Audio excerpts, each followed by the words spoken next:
Congressman Nadler, what do we need to do?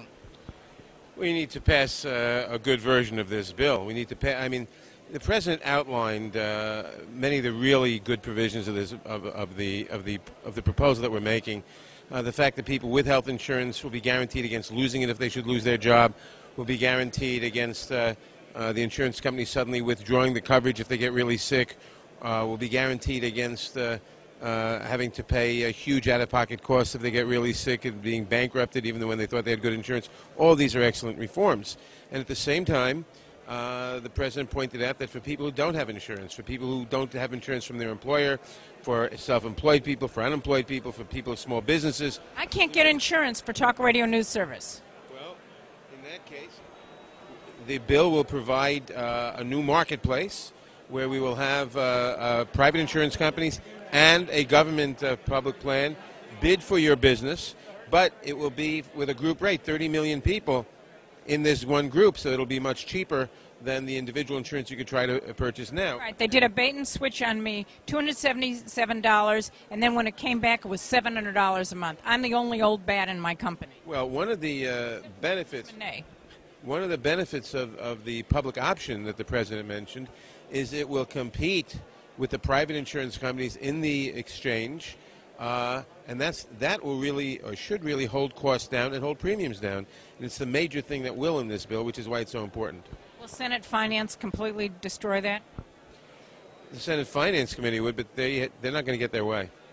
Really? You're the first one I've heard say that.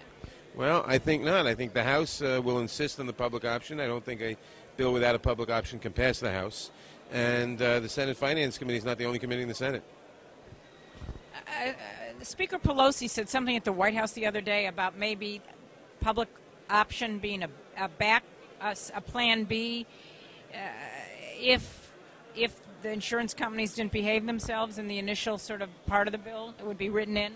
No, well, the whole exchange will take about 3 years to set up. I think it's supposed to go into effect in 2013, and that will include the public option. The public option is not a backstop. The whole bill is a backstop for the fact that the current system isn't working for many people. I mean, we now have all these private insurance companies, and the premiums are going up, are increasing at 3.5 or 4 times faster than inflation. What do I have? Health, my individual's health, something in New York City, I pay $1,300 a month, personal insurance.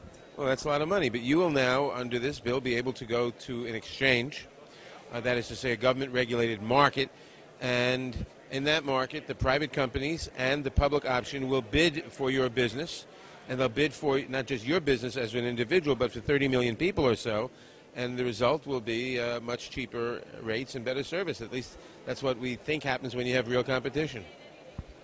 One last question. One place that I disagree with many Democrats is the issue of tort reform and malpractice. I mean, it is killing people. But a lot of Democrats don't want to take that on. It's sort of a holy rail. Well, it's a complicated issue, and certainly much of what people have wanted to do to put limits on pain and suffering charges, put limits on legal fees, what that would do would be to restrict the ability of people who've been legitimately injured to get into court or to be made whole for their injuries, and certainly I'm opposed to that.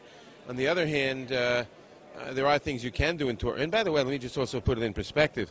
The cost of malpractice is a little under half of 1% of medical costs. It's 0.46% of medical costs.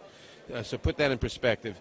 And note that when Texas a few years ago put very strict limits on pain and suffering damages and did everything the tort reform people wanted to do, it had essentially no impact on insurance rates. None. Having said that, there are things we can do because doctors have a real problem with very skyrocketing malpractice rates. There are two basic things you can do. One suggestion to made that we ought to look at carefully is to say, all right, these are best practices, for certain procedures, and if you do that, there's a rebuttable presumption that you should not be sued if you follow these procedures, and that might help. But the other thing that nobody talks about is that every study has shown that 4% of the doctors cause about 70 or 80% of the payouts in malpractice. What that means is that there are a few doctors who are practicing, A, who are injuring and killing people, and who oughtn't to be allowed to practice for that reason, and B, who are causing all the payouts. Or they're plastic surgeons, and they get an enormous amount because people are supposedly unhappy.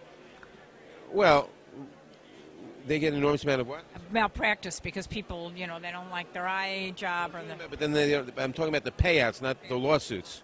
Not the lawsuits.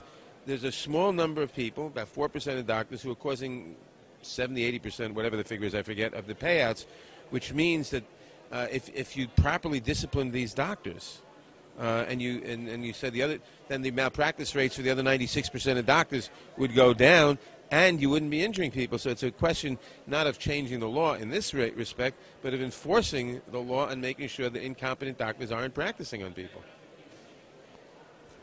Wow. I want to get you to write a book. Well, it's been suggested. Thank you.